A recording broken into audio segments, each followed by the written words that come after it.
Ushbu loyiha Asakabank Andijon BXM hamkorligida Qo'rg'ontepa tumani Xo'jatepa mahallasida ikkita konturda bir kontur bir mahsulot tamoyili asosida amalga oshirilmoqda.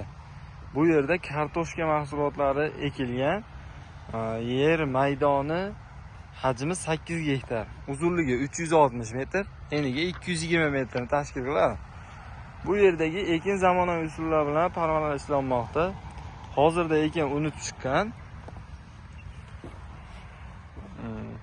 Ekinlarni yetishtirish 107 kun davom etadi. Yetishtirish jarayonida sug'oriladi, tabiiy va mineral o'g'itlar bilan oziqlantiriladi.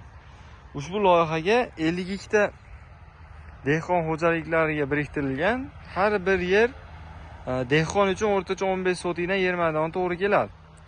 Loyihani samarali amalga oshirish uchun lider tadbirkor Bilimjon Agro MCZ korxonasi biriktirilgan. Ushbu loyiha bo'yicha har bir gektardan 18 tonna, jami 144 tonna hosil olish rejalashtirilgan.